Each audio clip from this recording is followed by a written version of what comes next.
देवउठानी एकादशी व्रत कथा। पौराणिक कथा के अनुसार प्राचीन समय में एक राजा था जिसके राज्य में प्रजा बहुत सुखी थी। सभी लोग श्रद्धा पूर्वक एकादशी का व्रत रखते थे। प्रजा और राज्य के नौकरों से लेकर पशुओं तक को एकादशी के दिन अन्न नहीं दिया जाता था। यहाँ तक कि एकादशी के दिन उसके राज्य में कोई भी अन्न नहीं बेचता था और ना ही कोई अन्न खाता था। केवल सभी लोग फलाहार किया करते थे। एक बार भगवान ने राजा की परीक्षा लेनी चाही और सुंदरी का रूप धारण किया और सड़क किनारे पर बैठ गए। तभी राजा उधर से गुजरे और सुंदरी को देख चकित रह गए। उन्होंने सुंदरी से पूछा कि तुम कौन हो और इस तरह यहाँ क्यों बैठी हो? तब सुंदरी के रूप में मौजूद भगवान ने कहा कि मैं निराश्रिता हूं। इस नगर में मेरा कोई जानने पहचानने वाला नहीं है। मैं किससे सहायता मांगूं? राजा उसके रूप पर मोहित हुआ और बोला कि तुम मेरे महल में चलकर मेरी रानी बनकर रह सकती हो। इस पर सुंदरी ने कहा, मैं तुम्हारी बात मानूंगी, लेकिन तुम्हें राज्य का अधिकार मुझे सौंप देना होगा।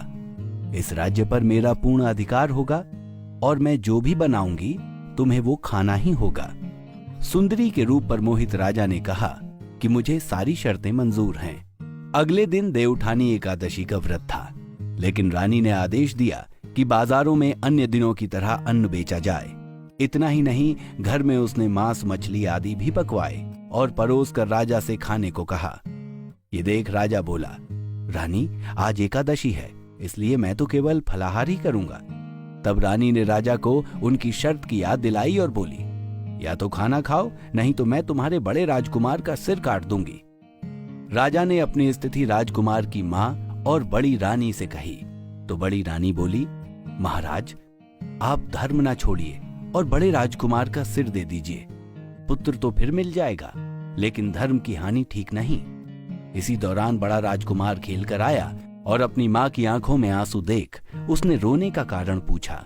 मां ने उससे सारी बात बता दी तो इस राजकुमार ने कहा कि मैं सिर देने के लिए तैयार हूं। मेरे पिताजी के धर्म की रक्षा जरूर होनी चाहिए। राजा दुखी मन से सुंदरी के पास गए और राजकुमार का सिर देने को तैयार हुए। तभी सुंदरी के रूप से भगवान विष्णु ने प्रकट होकर उनसे कहा, हे राजन, ये तुम्हारी परीक्षा थी और तुम इस कठिन परीक्षा में सफल हुए हो। भगवान ने प्रसन्न मन से राजा से वरदान मांगने को कहा तो राजा ने कहा, आपका दिया सब कुछ है, बस हमारा उद्धार कीजिए। उसी समय वहां एक विमान उतरा और राजा अपना राज्य अपने राजकुमार पुत्र को सौंपकर विमान पर बैठ परम धाम को चला गया। और इस तरह जो भी एकादशी का व्रत श्रद्धा पूर्वक करता है उसे भगवान विष्णु के साथ बैकुंठ धाम की प्राप्ति होती है और पापों का नाश हो जाता है। कुंडली टीवी डेस्क से तानिया की रिपोर्ट। इसी तरह की और भी जानकारी लेने के लिए हमारे चैनल को सब्सक्राइब करें और नई वीडियो की नोटिफिकेशन के लिए बेल आइकॉन दबाएं। अगर आप ये वीडियो फेसबुक पर देख रहे हैं तो वीडियो को लाइक और शेयर करें।